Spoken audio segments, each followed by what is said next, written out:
এর মধ্যে সৃষ্টি সেটা আশরাফুল মাখলুক মানুষ সেবা সত্য দান করছে, এর জন্য শুকরিয়া দেখি আলহামদুলিল্লাহ। আল্লাহ পাক মানুষ বিনা শেষ করেন, আল্লাহ পাক আমাদেরকে মুসলমান বানিয়েছে। একজন মুসলমানের দাম কত? 7 আসমান 7 জমিন থেকে একজন মুসলমানের দাম বেশি।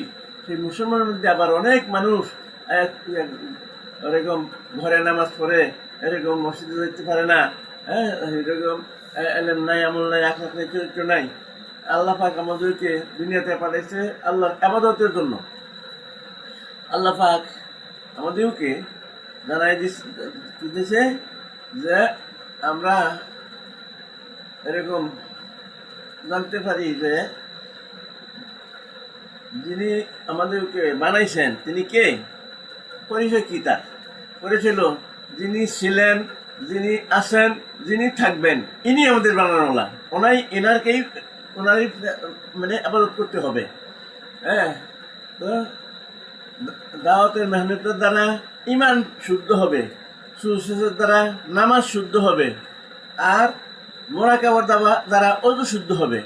মোরাকাবার দ্বারা যে অজু হবে, সেই অজু দিয়ে নামাজ পড়লে নামাজ হবে জানদার। যার নামাজ হবে জানদার তার জিন্দগি হবে শানদার। নামাজ পড়েই সমস্ত সমস্যার সমাধান করতে পারবে। এই জন্য আমরা কি করবো? হ্যাঁ, মোরাকাবার সাথে অজু করব। মোরাকাবা কি? যখন চেহারা ধুইব, এই চেহারার মধ্যে চোখ আছে, আল্লাহ এই চোখ দিয়ে জীবনের প্রথম থেকে আজ পর্যন্ত যত অন্যায় দৃষ্টি দিছি সব কিছুতে ইস্তেগফার করতেছি, মাফ করিয়ে দেন। এখন থেকে এই চোখ দিয়ে যেন কোরআনে পাক দেখে পড়তে পারি, বুজুর্গরা দিলে চেহারা দেখতে পারি, পিতা মাতার চেহারা দেখতে পারি, সেই ঠিক দান করেন। আর এই চোখ দিয়ে যেন জান্নাতের মধ্যে আপনার দিদার নসিব হয়। যখন মুখ দিব, আল্লাহ মুখ দিয়ে যত মিথ্যা দুঃখাবাজি সকল খুশি করছি সব কিছু ইস্তেগফার করতেছি, মাফ করে দেন। এখন থেকে এই মুখ দিয়ে যেন আপনাকে ডাকতে পারি, আপনার দিকে মানুষকে ডাকতে পারি, সেই টুকু দান করেন। আর এই মুখ দিয়ে যেন কবরে মনকের পাশে উত্তর দিতে পারি, সেই টুকু দান করেন।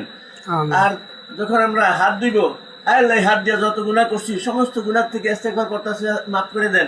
আল্লাহ হাত দিয়ে যেন হালাল রিজিক কামাই করতে পারি, দান খরচ করতে পারি, সেই টুকু দান করেন। ডান হাতে আমলনামা দিয়েন, বাম হাতে আমলনামা দিয়েন না। যখন আমরা মাথা মাথাও করবো, আল্লাহ মাথার ব্রেন দিয়ে বুদ্ধি দিয়ে মানুষকে যত খারাপ বুদ্ধি চিন্তা দুশ্চিন্তা করছি সব কিছুতে ইস্তেগফার করতেছি, মাফ করে দেন। এখন থেকে এই ব্রেন দিয়া সুচিন্তা করতে পারি, সৎ বুদ্ধি দিতে পারি মানুষকে, সেই তৌফিক দান করেন। আর ময়দানে মহাশরের দিন এরকম আরশের ছায়া বেরিত কোনো ছায়া থাকবে না, সেদিন এই মাতানকে আরশের ছায়া নিচে স্থান করে দিয়েন।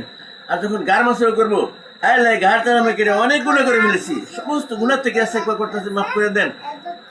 এখন থেকে এই ঘাট আপনার হুকুমের সামনে নত করতে পারি, সেই তৌফিক দান করেন।